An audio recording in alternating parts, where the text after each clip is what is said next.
Hi, I'm Tony Russo, and this is A Bagel Manifesto, where I share stories about coming to terms with belief, culture, and the profound sense of loss that nobody really cares about bagels anymore.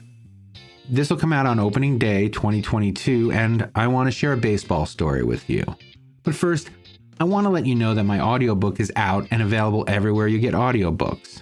If you're an Audible subscriber, it would be great if you chose Dragged Into the Light this month.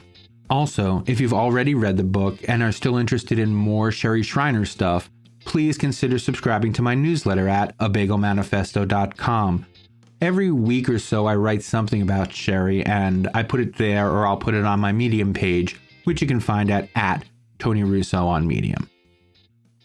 All right, let's get into it. The Masters of the Lingering Death, Faith, Brotherhood, and the New York Mets. It's October 10th, 1969. 3 months ago, the New York Mets were 10 games out of first place. A year earlier, they had been one of the worst teams in baseball. Again. The next day, they would face one of the best teams in baseball for the start of a World Series they seemed destined to lose. 5 days after that, they would be world champions. 359 days after that, I was born into a world where "it ain't over till it's over" wasn't just an aphorism, it was as true as gravity. Over the ensuing decades, any victory that wasn't against all odds and reason didn't seem worth celebrating. I want to talk about how descending into cynicism is the natural end of 4 decades of hoping against hope. I want my fidelity to mean something. I want my faith justified. I want to be part of something bigger than myself. Even if all those things are true, I don't know that it matters. I do know that it will never be a miracle when the Yankees win the World Series, but it has always been one when the Mets have. It's August 22nd, 2013, and I'm breathless, crouching in one of the darkened rows at the AMC 24 in Cherry Hill, New Jersey. I had just snuck into The World's End, the final movie in what's often called the Cornetto Trilogy. Theaters all over the world are showing a triple feature with the previous 2 movies, Shaun of the Dead and Hot Fuzz, running before the midnight premiere. I was supposed to meet Bobby, the oldest of my 5 younger brothers, at the theater, but had purchased tickets online and somehow chosen Pittsburgh rather than Cherry Hill. Instead of accepting the event manager's assurance that there wasn't a seat left to be had, I crashed the gates and hid in the dark. I was 42 years old. Shaun of the Dead was already underway, and the ushers gave up after a cursory check, but both they and I knew I'd be ferreted out at the break. Bobby and I found one another in the dark, using text messaging and the occasional raised screen face. I brought him up to speed, and we sat quietly through the rest of the zombie movie. Bobby is nearly 3 years younger than me, a successful executive at a massive company, and he carries himself that way. The thing is, though, he is as likely to ignore the rules as am I. He just doesn't look the part. He doesn't look innocent so much as he looks above whatever shenanigans we've been accused of. In August 2013, he was a 40-year-old father of 3. It's October 25th, 1986.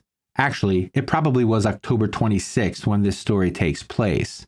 The Mets, who were on the verge of being eliminated in Game 6 of the World Series, came from behind to tie the Red Sox and force the game into extra innings. The Sox scored 2 runs in the first half of the 10th and got the first 2 Mets out in the second half. Then, with 2 outs and nobody on, the Mets put together a series of base hits that scored a run and put a man on first and one on third. In that moment, a win felt inevitable, as if powered by the force of history and the declarative that had been repeated into meaninglessness over the last 15 years. You gotta believe. My father, Bobby, and I watched in the TV room. There was pepperoni and provolone and oil-cured olives, which are Super Bowl-level snacks in our house. The provolone was so sharp it burned to eat, but not much of it had been eaten since the commercial break. Mets hope is a sick hope. Like you're guilty and know you're caught, but haven't admitted it out loud to yourself yet on the off chance you're wrong for once. In the mid-1960s, a sports writer called the Mets the Masters of the Lingering Death. What he was getting at was their ability to keep you caring even though everyone involved knew it was pointless. Lots of teams snatched defeat from the jaws of victory, but few did it with the Mets' ruthlessness or regularity. They trained me to hope against hope in a way that eventually would become a character flaw. When smarter and better people had the sense to quit, I stayed until whatever inevitable loss or disappointment was magnified to reveal my credulity. The fact is, there are times when you should quit, when it's appropriate to give up, and if you don't recognize that, you will always court heartache. But as with a gambler or a junkie, the highs are phenomenal. Unlike those types, though, for me, the highs and lows aren't dopamine or adrenaline-based. They're regret-based. I never want to have given up, to have lost faith in the cause. It's the kind of thing that might seem praiseworthy on the face of it, but I never learned where to point my faith, so where it points, it sticks long after it's justified. But I feel like that's what we all want, to have our faith justified, to be rewarded for our loyalty. As the movie ended and the lights came up, Bobby leaned over and handed me his ticket. For the price of a ticket, paid attendees were given a commemorative t-shirt and a lanyard. Bobby scooped up his free t-shirt and handed me the lanyard and went to call his children and say goodnight.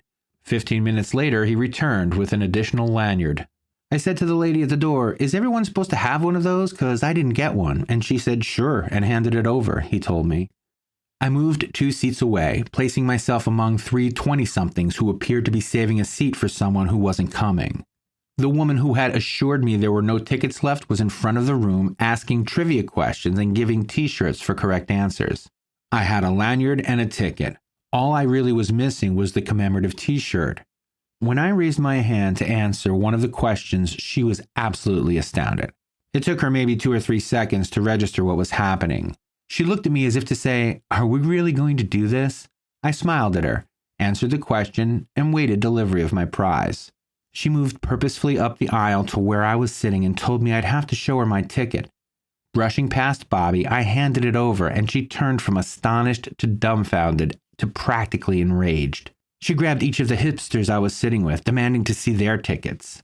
She ignored the tall, well-appointed man looking quietly at his phone at the end of the row. All the hipsters produced tickets. She told me she knew I didn't belong there, or that she knew who I was or something. Frankly, I was barely breathing at the time, and the adrenaline was making everything a little fuzzy. She stomped back to the front of the theater. As I mentioned earlier, mere wins are boring. The Red Sox brought in Bob Stanley to pitch to Mookie Wilson. Stanley hadn't given up any runs to the Mets at all in that series, but with the count 2-2, he threw a pitch in the dirt that skipped past the catcher and allowed Kevin Mitchell to score from third base. It was a tie game, and the winning run was in scoring position. All the Mets needed to win was 1 hit.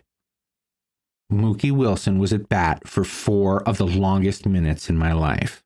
He fouled the ball off 6 times before hitting a dribbler to first base. I've watched the video replay of this at-bat a dozen or so times recently and still cannot believe that what happened next happened over the course of a little more than 2 seconds. As the ball rolled down the first base line, I heard my brother and father deflate to have hoped so hard to see the Mets win a World Series.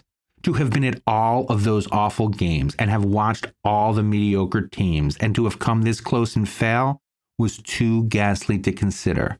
I was baffled. Something clearly was wrong. The Mets had won this game the second they had runners on the corners. The momentum of luck had anointed them. That they would go on to win the World Series, let alone Game 6, had been inevitable. Losing on a slow roller to the first baseman felt as likely as having the game end with an alien invasion. But there it was, happening right before my eyes. Out loud, I said, "It can't end this way." Then, a little more than 2 seconds after Mookie Wilson made contact, the ball scooted through first baseman Bill Buckner's legs and into baseball history. The 3 of us embraced, one at a time and then all together before literally breaking into dance, moving in a circle, arm in arm, like witches around a boiling pot. Outside the theater, I apologized to Bobby for inviting him to a movie and then sitting with other people. I knew he must have been at least a little disappointed. Although I got the sense he'd enjoyed the movies and liked getting one over on the grown-ups with his older brother, he still doesn't love the chaos that tends to travel with me. He's always been good at dealing with it, but probably would have been just as happy to hang out with me rather than pretending we didn't know one another for 9 hours. The waiting to get caught, the tension that came with it, wasn't pleasant, but from the moment Bobby had pressed his ticket into my hand, I knew I wouldn't be thrown out of the theater. I knew it even more certainly than I had known the Mets were going to win, mostly because I only really had hoped the Mets would win. You see, the Mets didn't reward my faith when they won, although it felt like that then and now. What makes them the masters of the lingering death is that they're not capable of rewarding people's faith. I mean, no sports team is, but the Mets are just really, really good at it. You can have all of the faith and all of the loyalty in the world, and it will have zero effect on your team's play. It's knowing that they are eventually going to let you down and pretending that you don't know it that makes sports fans called the faithful as if they're religious people.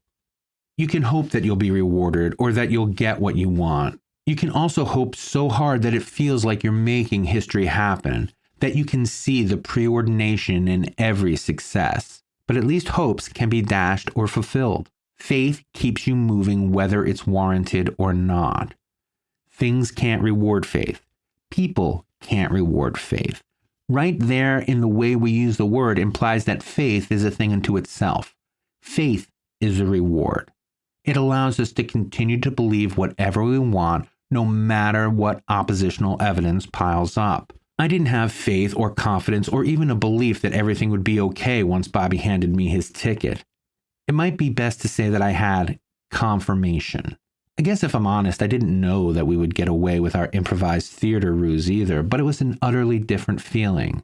I want to say that knowing he was willing to be dragged along again because he likes mischief and he loves his brother was the real win.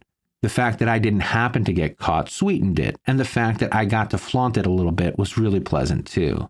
His engaging in the conspiracy, just the reaffirmation that we were in it together, that was the victory. I don't believe my brothers have my back any more than I believe that I have a head, any more than I believe that it ain't over till it's over. It's those things that are beyond faith, I think, that keep us grasping for larger connections, superstitiously trying to move history with our minds, betting against all odds, and, God help me, cheering on the Mets year after year. As a brief epilogue, I've been telling this Game 6 story for decades now, more so since my father died in 2015 because it was such a powerful, wonderful memory. As it turns out, it was also partially a false one. According to Bobby, the dancing and probably the snacks and other details that didn't make it into this telling happened when the Mets won Game 7 and officially became World Series champions. He told me this when I mentioned I'd be sharing this story. It doesn't matter to me how you tell it, he said. I just want to make sure we have our stories straight. So, what do you think? Even though I've been the only one talking for a while, I'd love to get your impression. You can shoot me an email at bytonyrusso@gmail.com. If you want to attach a voice memo, I'd be happy to replay and comment on it. You can support me and the show by buying my book, Dragged into the Light, Truthers, Reptilians, Super Soldiers, and Death Inside an Online Cult. It's available everywhere you get books. And as I said, the audio version's out there now too. You can also sign up for the newsletter at abagelmanifesto.com. Follow me on social media at bytonyrusso on Twitter, Facebook, and Instagram. This show was written and produced by me, Tony Russo. Till next time, keep the faith.